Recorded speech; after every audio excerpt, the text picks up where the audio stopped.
സഹകരണ ബാങ്കിൽ നിക്ഷേപിച്ച പണം തിരികെ ലഭിക്കാത്തതിനെ തുടർന്ന് വിഷം കഴിച്ച് ചികിത്സയിലിരുന്ന ഗൃഹനാഥൻ മരണപ്പെട്ടു.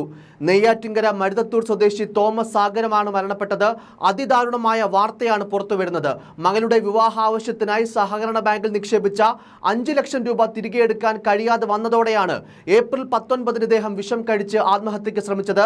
ഏറ്റവും കുറഞ്ഞ പക്ഷം തനിക്ക് 50,000 രൂപയെങ്കിലും തരണമെന്നാവശ്യപ്പെട്ടിട്ടും ബാങ്ക് ഈ തുക നൽകാൻ തയ്യാറായില്ല. തിരുവനന്തപുരം മെഡിക്കൽ കോളേജ് ആശുപത്രിയിൽ ചികിത്സയിലിരിക്കെ ഇന്ന് പുലർച്ചെയോടെയാണ് തോമസിന് മരണം സംഭവിച്ചത്.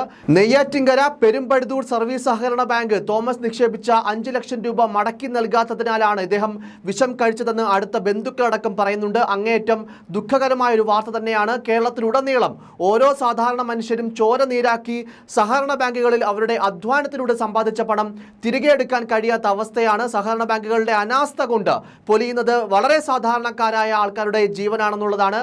മകളുടെ വിവാഹ ആവശ്യത്തിനായി വർഷങ്ങൾക്ക് മുൻപ് നിക്ഷേപിച്ച പണം തിരികെ എടുക്കാൻ പെരുമ്പഴുതൂർ സഹകരണ ബാങ്കിലെത്തിയ തോമസിനോട് പണം പിന്നെ നൽകാമെന്നായിരുന്നു ബാങ്ക് അധികൃതർ പറഞ്ഞത്.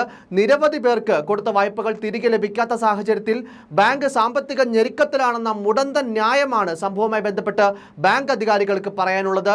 എന്തായാലും തോമസ് ആത്മഹത്യ ചെയ്തതിനെ തുടർന്ന് നിക്ഷേപിച്ച പണം പിൻവലിക്കാനായി നിരവധി പേരാണ് ഇപ്പോൾ നെയ്യാറ്റിൻകര പെരുമ്പഴുതൂർ സർവീസ് സഹകരണ ബാങ്കിലേക്ക് എത്തിക്കൊണ്ടിരിക്കുന്നത്.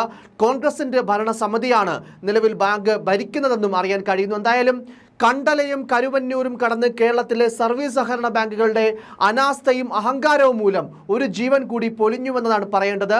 ചോര നീരാക്കി ഓരോരുത്തരും അധ്വാനിച്ച ഈ ഒരു പണം ഇത്തരത്തിൽ സഹകരണ ബാങ്കുകളിൽ അവരെ വിശ്വസിച്ച് നിക്ഷേപിക്കുന്ന ഇവർക്ക് ഇത്തരത്തിലുള്ള ദയനീയമായ അവസ്ഥയുണ്ടാകുന്നു.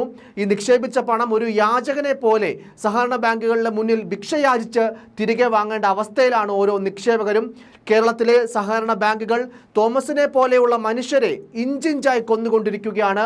ഒരു കുടുംബത്തിൻ്റെ ആകെ ആശ്രയമായ ഒരു ഗൃഹനാഥനാണ് ഇത്തരത്തിൽ ഇപ്പോൾ മരണപ്പെടേണ്ടി വന്നത്. മകളുടെ വിവാഹത്തിനായി നിക്ഷേപിച്ച പണം തിരികെ ലഭിക്കാത്തതിൽ കടുത്ത മാനസിക വിഷമത്തിലായിരുന്ന തോമസ് സാഗരം എന്ന ഗൃഹനാഥനാണ് വിഷം കഴിച്ച് ചികിത്സയിലിരിക്കെ ഇന്ന് പുലർച്ചെ മരണപ്പെട്ടത്. ഇദ്ദേഹത്തിൻ്റെ മരണത്തിന് കാരണക്കാരായ ഈ ഒരു സഹകരണ ബാങ്കിലെ ഉദ്യോഗസ്ഥർക്ക് നേരെ നീതിപൂർവമായ അന്വേഷണം ഉണ്ടാകണം. ഏറ്റവും കുറഞ്ഞ പക്ഷം അതെങ്കിലും ആ കുടുംബത്തിന് വേണ്ടി സർക്കാർ ചെയ്യണമെന്ന് മാത്രമാണ് പറയാനുള്ളത്. News desk, focus news TV.